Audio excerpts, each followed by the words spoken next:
man. Tony took that Emirates airline to the Etihad to prove a point, innit? Yeah, that's what I meant to say. No, you know, I said that I would have taken Tony to the World Cup. I like Ivan the Terrible, Ivan the Destroyer, Ivan Tony. The guy gives you everything you need as a striker. The hold up play, he's got speed about him, he's got strength, he can pass, he can finish, great penalty taker. He's got everything you need. But that bozo Southgate, I can't even call him a bozo because Callum Wilson's not some scrub. But I'm still taking Ivan Tony. And this was a performance to show everyone, listen, this is how you get over disappointment. This would have been a very disappointing thing for him to hear. I'm not going to the World Cup. But he came, he put his head down, he realized he had a job to do for his team, a team that haven't been playing well this season. Came clutch for them against the best team in the country, Man City. Got 2 goals. He could have even got a hat trick towards the end. Great performance. I'm happy for Tony. He deserved it. Well taken goals, good finishes, and he was a menace all evening for Man City, or all afternoon, should I say, for Man City. And you saw how the manager created him and took him to the fans after the game, like, yo, this is the guy. That was great bit of management by the I forgot the manager's name. I don't even like him with that. Thomas Frank. Yeah, man, that bozo, man. Yeah, it was great bit of management by him. And yeah, I'm just happy that Tony had such a great performance. Just reminding everyone, listen, I'm not some scrub. And is there any potential for him to go to World Cup if there's like any injuries right now, or is it too late? No, it's only injuries, I believe. It's a Madison kind of. No, I heard he's fine. He's gonna be fine. Well, yeah, yeah, fortunate and unfortunate, but yeah, great performance by Brentford, and they were well. They were good for their victory. It wasn't like they were lucky. They actually played very well. They attacked and countered City. City had more possession, but Brentford had, you could say, more of the better chances. They were catching City on the counter, and their defense played really well. They held Haaland. They pretty much shackled him. And Thomas Frank's tactics before the game was to try and cut the supply to Haaland. And who's his biggest supplier? KDB. And they neutralized KDB most of the game, and he couldn't really get going. So that was a great bit of game plan from Brentford. Great win. Happy for Ivan Tony. And yeah, I mean, unfortunately, it benefits Arsenal, but you know, that's why we love the Premier League. Any team can get it. Anybody can get it. No one's too big or small to take a loss. So it was a great game. Well done, Brentford. Well done, Ivan Tony. Yeah, we move forward. I feel Man City have these kind of games every single year. If you look, they probably lost this way about, I don't know, 20 times under Pep Guardiola. This is the blueprint to beat Man City, especially if you have lesser players. I thought Man City played in front of Brentford's defense. Brentford really set up really, really well, though. They had 5 at the back with 3 midfields, and obviously Mbeumo, Ivan Tony dropping in as well. So they really congested the middle of the park. But Man City, 8-1-1. Basically. Man City, I thought Man City they didn't have no pace on the wings. Just at some point at 1v1, once you get by that man, you break that first line of defense and everybody has to scramble over. Everything's played in front of them. Although they got close a few times, but it was manageable from Brentford perspective. They didn't have any pace or on the wings or even pace to bring on. So how many times have we said? Yeah. You know that your point about the pace on the wings. How many times have you made that point? Yeah, this must be like your 10th time. It's crazy. They got rid of Jesus and Sterling. Some will say that's a good move for them, but I feel they need it, and probably they will address that in January. We don't know. We never know. But Ivan Tony played brilliantly. He played well when he had his chances. Brentford broke really well. Ivan Tony could have had a hat trick at least. I know Enrico Henry for me was a different gravy. I'm telling you, his stamina, his pace, his aggression. How are you running that fast? He's so quick and so he can do it all game. He's a decent player. Mbeumo, decent player. De Silva roasted and Kanji. Kanji was too flat-footed for the winning goal. But yeah, congrats to Brentford, Man City. I have these kind of games every single year. But what I will say is that I forgot to say this earlier with the Arsenal segment. Man City have had the best start the last 5 years. Tottenham also had the best start, and Arsenal are still clear of both of those teams. So maybe City are playing well, and maybe this is their level. We don't know if what we want to look out for. Maybe can City continue on such a crazy pace as they were early in the season? We'll see. Great game plan from Thomas Frank. His setup was perfect for Man City. He got it spot on. If you're a lesser team, that's how you set up a team against a team that's better than you. It covers all angles and you're still an attacking threat. So yeah, shout out to Thomas Frank. Yeah, with the three at the back and the profile of those defenders as well, they were able to deal with what Man City had, because Man City's best plan of attack was get the ball in the box to Haaland.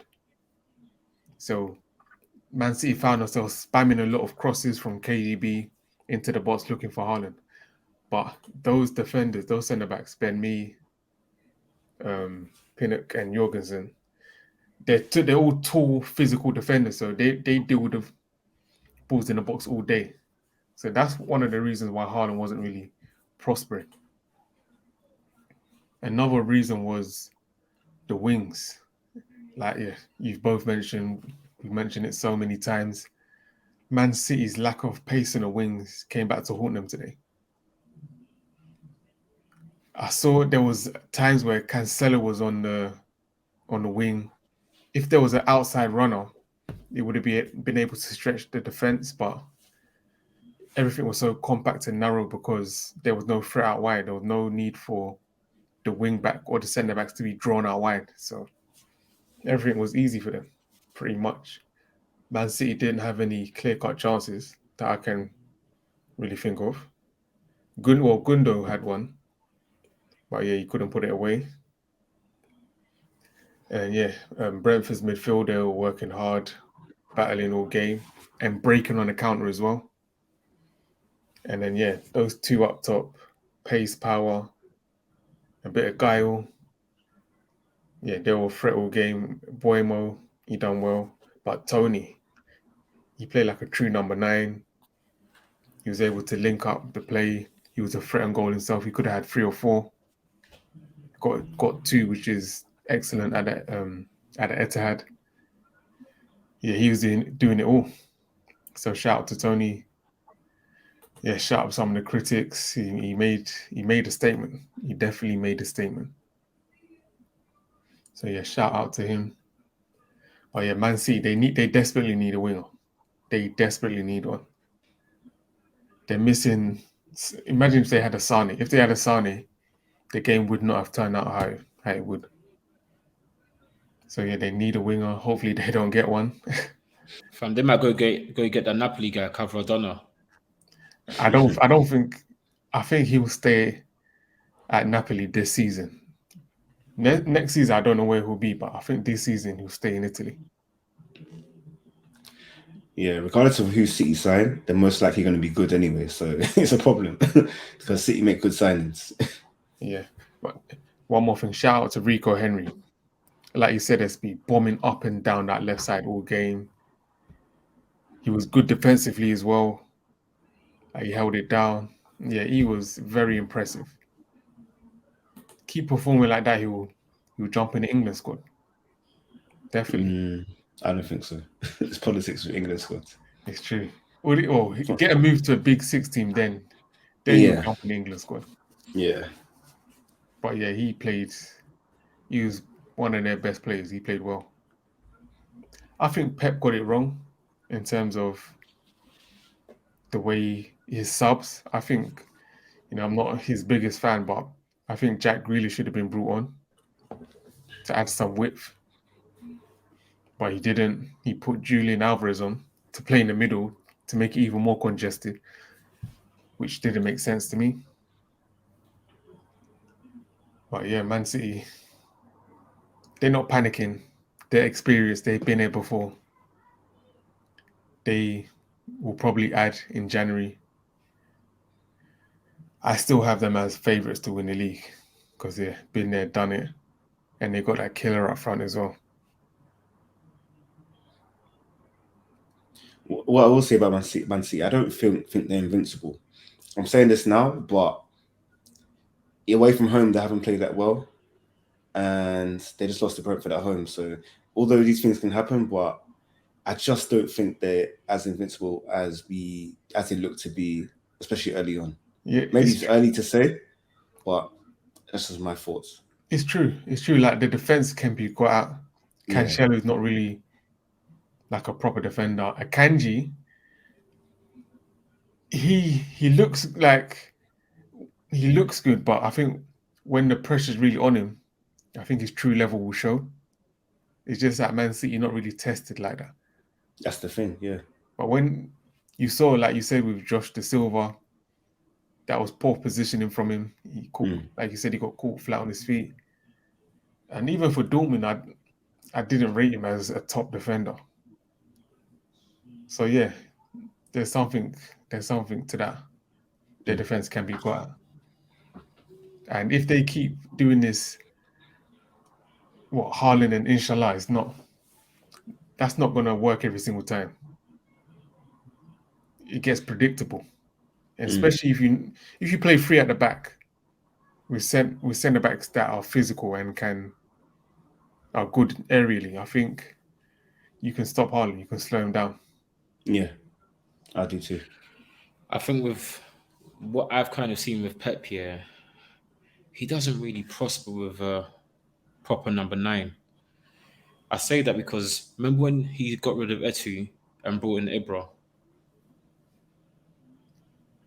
Yeah, but at Barca? I can't say that too, only because of Aguero and Lewandowski. Yeah, and Etu is a proper number 9 as well. No, not a proper number 9, but like a tool. I don't know, like a just a. I know what you mean. I know just a pure like finisher. Like a like a Just a target pure, man. just a pure target man, or like a because these men. Okay, I don't want to say pure target man because they do more than just target. They're finishers.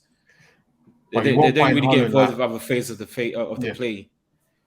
He doesn't really do well with them kind of players. Because Lewandowski got bare goals from Bayern, but he couldn't really jump over the hurdle to win the Champions League. With City, Haaland just bagging bare goals, but again, it looks like some of their play has been affected because of it. And with Pep, I feel like as great as he is, he's his own self-destruct button at times. He tinkers and makes some weird decisions at times, especially like in big games. For example, Champions League final when he got there, overthought the game and lost it. There's times when he's overthought the games and lost it. I don't know what it is. It's like he's like a mad scientist trying to find the perfect recipe for something, and he just sometimes just puts the wrong ingredient and just goes all tits up. I don't know, but that's just kind of my observation with Pep. What I will say with Pep and City is that, generally speaking, for those kind of styles of play, you need all 11 players to be decent on the ball and involved. Once you do that, you have total control of the game. You're going to suffocate the opposition. You're not going to give them a sniff. Once you have a player that's not totally comfortable on the ball, it gives the opposition opportunity to press that player. So, but what they've done is they've brought Haaland in only because they want to get more goals and more situations, like yesterday. But they've given up a bit less control to have Haaland. So historically, if instead of having Samuel Eto'o, he's more of like a poacher, more of like a final, just in a box player rather. He's going to come alive in the box. He'd rather have someone who's going to be more involved in play, and that's why he probably play Messi false 9 eventually. So and also, I know this is kind of long, but with Pep, I feel like his taste for players are all similar molds, and that's not a good thing. So they're all soft. Like even the defenders, they're good on the ball, but kind of soft defensively. The attackers are all technically great, but physically they're not the best. So yeah, that's his taste in players, and I feel that can be a downfall for him.